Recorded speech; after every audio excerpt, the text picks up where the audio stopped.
ಹರೇ ಶ್ರೀನಿವಾಸ. ಎಲ್ಲರಿಗೂ ನಮಸ್ಕಾರ ಸ್ನೇಹಿತರೆ.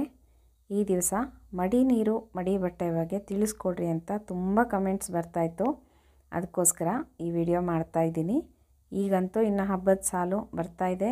ಎಲ್ಲರ ಮನೆಗಳಲ್ಲಿ ಮಡಿ ನೀರು ಮಡಿ ಬಟ್ಟೆ ಎಲ್ಲ ಸಂಭ್ರಮ ನಡೀತಾ ಇರುತ್ತೆ. ಹಾಗಾಗಿ ಇದ್ರ ಬಗ್ಗೆ ಕೆಲವೊಂದು ವಿಷಯಗಳು ನನಗೆಷ್ಟು ತಿಳಿದಿದೆಯೋ ಅಷ್ಟು ನಿಮಗೆ ತಿಳಿಸ್ಕೊಡ್ತೀನಂತೆ. ಮೊದಲನೇದಾಗಿ ಮಡಿ ನೀರಿನ ಬಗ್ಗೆ ತಿಳ್ಕೊಳ್ಳೋದಾದರೆ, ಯಾರ ಮನೆಯಲ್ಲಿ ಬಾವಿ ಅಥವಾ ಬೋರ್ವೆಲ್ಗಳಿದೆಯೋ ಅಂಥವ್ರು ಏನು ಚಿಂತೆ ಮಾಡೋ ಅವಶ್ಯಕತೆ ಇರೋದಿಲ್ಲ. ಅವತ್ತಿಂದವತ್ತು ನೀವು ಮಡಿ ನೀರು ಮಡಿ ಬಟ್ಟೆಯನ್ನು ಮಾಡ್ಕೋಬೋದು. ಅಂದರೆ ಮಡಿ ಬಟ್ಟೆ ಮಾತ್ರ ಅವತ್ತು ಮಾಡ್ಕೊಳ್ಳೋಕೆ ಬರೋದಿಲ್ಲ.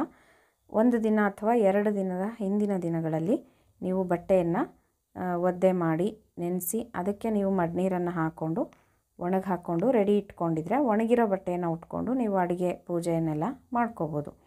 ಈಗ ಮನೆಯಲ್ಲಿ ಗಂಡಸರು ಹಾಕ್ತಾರೆ ಮಡಿ ಬಟ್ಟೆ ಅಂತಂದರೆ ಏನೂ ತೊಂದರೆ ಇಲ್ಲ. ಅವ್ರ ತಲೆ ಮೇಲೆ ಸ್ನಾನ ಮಾಡಿಬಿಟ್ಟು ಮತ್ತು ಮಡಿನೀರನ್ನು ತಲೆಗೆ ಹಾಕ್ಕೋಬೇಕು. ಹಾಕ್ಕೊಂಡಾದಮೇಲೆ ಅವರು ಒದ್ದೆಯನ್ನು ಹಚ್ಕೊಂಡು ಮಡಿ ಬಟ್ಟೆಯನ್ನು ಹಿಂಡಿ ಒಣಗಿ ಹಾಕಬೇಕು. ಅಂದರೆ ಒಣಗಿರೋ ಬಟ್ಟೆ ಅಲ್ಲ, ಬಟ್ಟೆಯನ್ನು ತೊಯಿಸಿ ಇಡಬೇಕು. ಅದಕ್ಕೆ ನೀವು ಮಡಿ ನೀರನ್ನು ಹಾಕ್ಕೊಂಡು ಒಣಗಿ ಹಾಕೋದು. ಹೆಣ್ಣು ಮಕ್ಕಳು ಮುತ್ತೈದೆಯರು ಮಡಿ ಬಟ್ಟೆ ಮಡಿ ನೀರು ಮಾಡ್ಕೊತೀವಿ ಅನ್ನೋರು ಏನಾದರೂ ಅಶುಚಿ ಆಗಿದೆ ಅಂತಂದರೆ ತಲೆಗೆ ಸ್ನಾನವನ್ನು ಮಾಡಿಕೊಂಡು ಮಡಿ ನೀರು ಮಡಿ ಬಟ್ಟೆಯನ್ನು ಮಾಡ್ಕೋಬೋದು. ಮಡಿ ನೀರೇನು ತಲೆಗೆ ಹಾಕ್ಕೊಳ್ಳೋ ಅವಶ್ಯಕತೆ ಮುತ್ತೈದೆಯರಿಗೆ ಇರೋದಿಲ್ಲ. ಹಬ್ಬದ ದಿನ ಅಂದರೆ ನೀವು ಯಾವತ್ತು ಪೂಜೆ ನೈವೇದ್ಯ ಎಲ್ಲ ಮಾಡ್ತಿರೋ ಮಡಿಯಿಂದ ಅವತ್ತಿನ ದಿವಸ ನೀವು ಆ ಒಣಗಿರೋ ಬಟ್ಟೆಯನ್ನು ಉಟ್ಕೊಂಡು ಪೂಜೆ ನೈವೇದ್ಯವನ್ನು ಮಾಡ್ಕೊಳ್ಳೋದು. ಇಲ್ಲ ಗಂಡಸರು ಪೂಜೆಯನ್ನು ಮಾಡ್ತಾರೆ, ನಾವು ಬರೀ ಅಡುಗೆಯನ್ನು ಮಾಡ್ತೀವಿ, ಅವರೇ ಒಣಗಿ ಹಾಕ್ತಾರೆ ಅಂದರೆ ಅವರು ತಲೆ ಮೇಲೆ ಮಾಡಿಕೊಂಡು ಮತ್ತು ಮಡಿ ನೀರನ್ನು ತಲೆಗೆ ಹಾಕ್ಕೋಬೇಕು. ಹೆಣ್ಣು ಮಕ್ಕಳು ಮುತ್ತೈದೆಯರು ಯಾಕೆ ತಲೆ ಮೇಲೆ ಅವತ್ತಿನ ದಿವಸ ಸ್ನಾನ ಮಾಡೋ ಅವಶ್ಯಕತೆ ಇಲ್ಲ ಅಂತಂದರೆ, ಮುತ್ತೈದೆಯರ ತಲೆಯಲ್ಲಿ ಗಂಗೆ ಯಮುನೆ ಸರಸ್ವತಿ ಇರ್ತಾರೆ ಅಂತ ಈಗಾಗಲೇ ಹೇಳಿದ್ದೀನಿ ನಾನು. ಹಾಗಾಗಿ ಯಾವಾಗಲೂ ಪವಿತ್ರನೇ ಮುತ್ತೈದೆಯರು. ಅಷ್ಟು ಒಂದು ಮಡಿ ಅವಶ್ಯಕತೆ ಇರೋದಿಲ್ಲ. ಆದ ಕಾರಣ ನೀವು ಹಾಗೇ ಹೆಗಲ ಮೇಲೆ ಸ್ನಾನ ಮಾಡಿಕೊಂಡು ಮಡಿ ಬಟ್ಟೆಯನ್ನು ಮಾಡ್ಕೋಬೋದು. ಹೀಗೆ ನೀವು ನೀರನ್ನು ಶೇಖರಣೆಯನ್ನು ಮಾಡಿ ಇಟ್ಕೊಳ್ಳೋದು. ಇಲ್ಲ ನಮಗೆ ಬಾವಿ ಇಲ್ಲ, ಬೋರ್ವೆಲ್ ಇಲ್ಲ, ಈ ಥರದ ಯಾವುದೇ ಸೌಕರ್ಯ ಇಲ್ಲ ಅನ್ನೋರು ಕೆಲವೊಂದು ಊರುಗಳಲ್ಲಿ ತುಂಬ 3-4 ದಿನಕ್ಕೊಂದು ಸಲ ನೀರು ಬಿಡ್ತಾ ಇರ್ತಾರೆ. ಹಾಗಾಗಿ ತುಂಬ ಕಷ್ಟ ಆಗುತ್ತೆ. ಅಂಥ ಸಮಯದಲ್ಲಿ ನೀವು ಯಾವತ್ತು ನೀರು ಬರುತ್ತೋ ನೋಡಿಕೊಂಡು ಮಡಿ ನೀರು ಮಡಿ ಬಟ್ಟೆಯನ್ನು ಮಾಡ್ಕೋಬೇಕಾಗುತ್ತೆ. ಕನಿಷ್ಠ ಪಕ್ಷ 3 ದಿವಸ ನೀವು ಮಡಿ ನೀರನ್ನು ಶೇಖರಣೆ ಮಾಡ್ಕೋಬೋದು ಅಂತ ಶಾಸ್ತ್ರದಲ್ಲಿ ಹೇಳ್ತಾರೆ.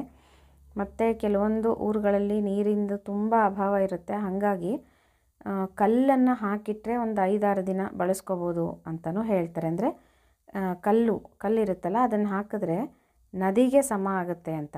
ನದಿಯಲ್ಲಿ ಕಲ್ಲುಗಳಿರುತ್ತಲ್ಲ, ಹಾಗಾಗಿ ಯಾವುದೇ ಒಂದು ದೋಷ ಇರೋದಿಲ್ಲ. ನೀವು ಒಂದು 5-6 ದಿನದ ಮಟ್ಟಿಗೆ ಬಳಸ್ಕೋಬೋದು ಅಂತಲೂ ಹೇಳ್ತಾರೆ. ನಿಮ್ಮ ಪ್ರಾಂತ್ಯಗಳಲ್ಲಿ ನೋಡಿಕೊಂಡು ನೀರು ಹೇಗಿದೆಯೋ ಹೇಗೆ ಬರುತ್ತೋ ನೋಡಿಕೊಂಡು ನೀವು ಮಡಿ ಬಟ್ಟೆ ಮಡಿ ನೀರನ್ನು ಮಾಡ್ಕೋಬೋದು. ಆಮೇಲೆ ಮಡಿ ನೀರು ತುಂಬಿಟ್ಕೊಳ್ಳೋರು ಪೂಜೆಗೆ ಬೇರೆ, ಅಡುಗೆಗೆ ಬೇರೆ, ಕುಡಿಯೋದಕ್ಕೆ ಬೇರೆ 3 ವಿಧವಾಗಿ ತುಂಬ್ಕೋಬೇಕು. ಯಾಕೆ ಅಂದರೆ ಕುಡಿದ ಮೇಲೆ ನಾವು ಅದು ಎಂಜಲಾಗುತ್ತೆ, ಅದು ಬರೋದಿಲ್ಲ. ಮತ್ತು ಪೂಜೆ ಮಾಡೋವಾಗ ಅಡುಗೆಗೆ ಬಳಸಿರೋ ನೀರು ಬರೋದಿಲ್ಲ. ಹಾಗಾಗಿ ಬೇರೆ ಬೇರೆ ನೀರುಗಳನ್ನು ನೀವು ತುಂಬಿಸಿ ಇಟ್ಕೋಬೇಕಾಗುತ್ತೆ. ಬಾಯಲ್ಲಿ ಹಾಕ್ಕೊಂಡ್ರೆ ಅಡುಗೆಗೆ ಬರೋದಿಲ್ಲ, ಅದು ಎಂಜಲಾಗುತ್ತೆ ಅನ್ನೋ ಒಂದು ಕಾರಣಕ್ಕೆ ನಾವು ಯಾವುದೇ ಕಾರಣಕ್ಕೂ ಮಡಿ ನೀರು ಸ್ನಾನ ಮಾಡೋವಾಗೂ ಅಷ್ಟೇ, ಮೊದಲು ಸ್ನಾನವನ್ನು ಮಾಡಿಕೊಂಡು ಮಡಿ ನೀರು ಹಾಕ್ಕೊತೀವಲ್ಲ, ಆಗ ನೀರು ಹಾಕ್ಕೊಳ್ಳೋವಾಗೂ ಅಷ್ಟೇ ಬಾಯಿಗೆ ಹಾಕ್ಕೋಬಾರ್ದು. ಆ ನೀರನ್ನು ಮಡಿ ನೀರನ್ನು ಬಾಯಿಗೆ ಹಾಕ್ಕೊಂಡ್ರೆ ನಮಗೆ ನೀರು ತುಂಬಿಟ್ಕೊಂಡಿದ್ದು ಶುದ್ಧಿ ಇಲ್ಲ ಅಂತ ಅರ್ಥ, ಅದು ಎಂಜಲಾಗಿದೆ ಅಂತ. ಹಾಗಾಗಿ ಕೆಲವೊಂದು ನಿಯಮಗಳನ್ನು ಪಾಲಿಸ್ಕೊಂಡ್ರೆ ಸಾಕು ಸ್ನೇಹಿತರೆ. ಕೆಲವೊಂದು ಊರುಗಳಲ್ಲಿ ದೊಡ್ಡ ದೊಡ್ಡ ಊರುಗಳಲ್ಲಿ ತುಂಬ ಕಷ್ಟ ಇರುತ್ತೆ, ಮಡಿಗೆ ಅನುಕೂಲ ಇರೋಲ್ಲ. ಹಾಗಾಗಿ ನಿಮ್ಗೆ ಎಷ್ಟು ಸಾಧ್ಯವೋ ಅಷ್ಟು ಮಡಿಯನ್ನು ಮಾಡ್ಕೊಳ್ಳೋದಕ್ಕೆ ಪ್ರಯತ್ನ ಮಾಡಿರಿ. ಕೆಲವೊಂದು ಊರುಗಳಲ್ಲಿ ಕೆಲವೊಬ್ಬರ ಮನೆಗಳಲ್ಲಿ ಆಗೋದಿಲ್ಲ. ಅಂಥ ಸಮಯದಲ್ಲಿ ರೇಷ್ಮೆ ಸೀರೆಗಳನ್ನು ಉಟ್ಕೊಂಡು ಅಡುಗೆಯನ್ನು ಮಾಡಿದ್ರೂ ನಡೆಯುತ್ತೆ. ಹಾಗಾಗಿ ಇದಿಷ್ಟನ್ನು ಮಾಡಿಕೊಳ್ಳ್ರಿ ಅಂತ ಹೇಳ್ತೀನಿ. ನೀರಿನ ಸೌಕರ್ಯ ಇರೋರು, ಬೋರ್ವೆಲ್ಗಳಿರೋರು, ಬಾವಿಗಳಿರೋರಂತೂ ಏನೂ ಚಿಂತೆ ಮಾಡೋ ಅವಶ್ಯಕತೆ ಇಲ್ಲ. ಮಡಿ ಬಟ್ಟೆಯನ್ನು ಮಾತ್ರ ಒಂದು 2 ದಿನ ಹಿಂದೆ ನೀವು ಒಣಗಿಸಿ ಇಟ್ಕೊಂಡ್ರೆ ಮಡಿ ನೀರು ಹಾಕ್ಕೊಂಡಿರೋ ದಿನ ಪೂಜೆ ಅಡುಗೆ ಮಾಡೋ ದಿನ ನೀವು ಆ ಒಣಗಿರೋ ಬಟ್ಟೆಯನ್ನು ಉಟ್ಕೊಂಡು ಅಡುಗೆ ಪೂಜೆಯನ್ನು ಧಾರಾಳವಾಗಿ ಮಾಡ್ಕೋಬೋದು. ಅವತ್ತಿನ ದಿವಸ ನೀವು ಮಾರನೇ ದಿವಸಕ್ಕೆ ಮತ್ತೆ ಬಟ್ಟೆಯನ್ನು ಒಣಗಿ ಹಾಕೋಬೋದು. ಅಡುಗೆಗೆಲ್ಲ ಇಟ್ಕೊಂಡ್ಬಿಟ್ಟು ಸಮಯ ಇರುತ್ತಲ್ವ, ನೀವು ಮಡಿ ನೀರನ್ನು ಹಾಕ್ಕೊಂಡು ಬಟ್ಟೆಯನ್ನು ಒಣಗಿ ಹಾಕ್ಕೊಂಡ್ರೆ ನಿಮಗೆ ಮಾರನೇ ದಿವಸಕ್ಕೆ ಅನುಕೂಲ ಆಗುತ್ತೆ ಅಂತ. ಹೀಗೆ ನೀವು ಕೆಲವೊಂದು ನಿಯಮಗಳನ್ನು ಪಾಲಿಸ್ಕೊಂಡು ಮಡಿ ನೀರು ಮಡಿ ಬಟ್ಟೆಯನ್ನು ಪೂಜೆಗಳಿಗಾಗಿ ಮಾಡ್ಕೋಬೋದು. ಈಗಂತೂ ಇನ್ನೂ ಹಬ್ಬಗಳು ಬರ್ತಾಯಿದೆ ಸ್ನೇಹಿತರೆ, ಹಾಗಾಗಿ ವ್ರತಗಳು ಮಾಡ್ತಾ ಇರ್ತೀವಿ, ದಸರಾದಲ್ಲಿ ದೀಪಗಳನ್ನು ಹಾಕ್ತಾ ಇರ್ತೀವಿ. ಹಾಗಾಗಿ ಮಡಿ ಬಟ್ಟೆ ಮಡಿ ನೀರಂತೂ ಅವಶ್ಯವಾಗಿ ಬೇಕೇ ಬೇಕು. ಮತ್ತು ಇದ್ರ ಬಗ್ಗೆ ಕೆಲವೊಂದು ವಿಷಯಗಳನ್ನು ತಿಳ್ಕೊಂಡು ಇಟ್ಕೊಂಡಿದ್ರೂ ಉಪಯೋಗ ಆಗುತ್ತೆ.